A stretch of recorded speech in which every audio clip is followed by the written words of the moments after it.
இவங்க இத சொல்றாங்க, அவங்க அத சொல்றாங்க, இவங்க வந்து என்ன இப்படி திட்டிட்டாங்க, அவங்க வந்து என்ன இப்படி பேசுறாங்க அப்படின்னு, அடுத்தவங்க வந்து சொல்றதெல்லாம் நம்ம கேட்டுக்க கூடாது.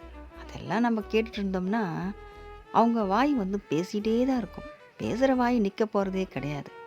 ஏன்னா, நம்ம படுற கஷ்டமும், வலியும், வேதனையும் நமக்கு மட்டும் தான் தெரியும். மத்தவங்களுக்கு தெரியாது. அடுத்தவங்களுடைய வேதனையும் வேடிக்கையோட பார்க்கக்கூடியவர்கள் இன்னைக்கு இந்த காலகட்டத்தில நெறைய பேர் இருக்காங்க. வலிய வந்து நமக்கு எப்படி அந்த வலியோ, அதே மாரி தானே மத்தவங்களுக்கும் அந்த வலி இருக்கும்னு ஒரு நிமிஷம் அவங்க யோசிச்சாங்கன்னா வச்சுக்கோங்களேன், நமக்கெல்லாம் இந்த உலகத்தில ஒருத்தருக்கு ஒருத்தர் விரோதன்றதே இருக்காது. ஆனா, தனக்கு வந்தா தான் அது வலி. அடுத்தவனுக்கு வந்தா அது ஒரு வேடிக்கை. நமக்கு ஒரு பொழுதுபோக்குன்னு நினைக்கக்கூடியவங்க, கல் நெஞ்சமான ஒரு உள்ளங்களும் இருக்கிறாங்க.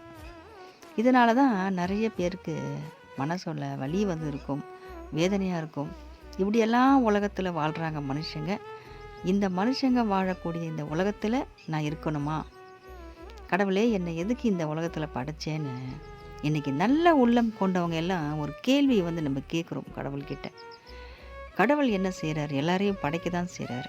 எல்லாரும் பிறக்கும்போது நல்லவங்களா தான் பிறக்குறாங்க. அப்புறம் அப்புறம் தான் அவங்க வளரக்கூடிய சூழ்நிலைகளும், வாழ்க்கைகளும் அவங்கள மாறிடுறாங்க அப்படியே. அதனால நம்ம வந்து இன்னைக்கு மாறாம இருக்கோம்னா, அதே ஒரு பெருமைப்பட்டுக்கக்கூடிய ஒரு விஷயம் தான் அது. நம்ம அடுத்தவங்க என்ன சொல்றாங்கன்னு நம்ம கேட்டுட்டு இருந்தோம்னா, நம்ம வாழ்க்கைய நம்ம ஜெயிக்க முடியாது. நம்ம வாழ்க்கை நம்ம கையில இருக்கு.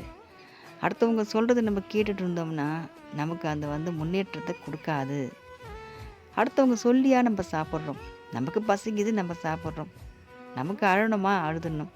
சிரிக்கணுமா சிரிக்கணும். மத்தவங்க யாரு நம்ம வாழ்க்கைய தீர்மானிக்கிறதுக்கு? நம்ம வாழ்க்கைய தீர்மானிக்கிறதுக்கு நம்ம முருகன் தந்தை இருக்காரு. முருகன் தந்தை ஒருவரே போதும் நம்ம வாழ்க்கைய தீர்மானிக்கிறதுக்கு. இவனுக்கு இத செய்யணும். இந்த மகளுக்கு இத செய்யணும்னு நம்ம முருகர் தந்தைக்கு நல்லாவே தெரியுங்க. அவர் தீர்மானிச்சு வச்சிருப்பார் நம்ம வாழ்க்கைய. நம்போ இன்னைக்கு அவர வழிபட்டுட்டு இருக்கோம்னா, நமக்கு ஒரு தீர்மானத்த கண்டிப்பா குடுப்பாரு.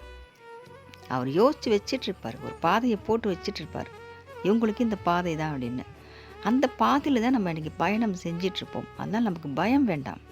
நம்ம தவறான பாதையில வந்து பயணம் செய்றோமோ, ஒருவேளை அந்த வேலை செஞ்சிருந்தா முன்னேற்றம் இருந்திருக்குமோ, ஒருவேளை இந்த நம்ம தொழில் செஞ்சிருந்தா முன்னேற்றம் இருந்திருக்குமோ, இவங்கள நம்ம வந்து சேர்ந்திருந்தா நம்ம வாழ்க்கை சிறப்பா இருந்திருக்குமோன்னு, எந்த ஒரு சிந்தனையும் நமக்கு வேண்டாம்.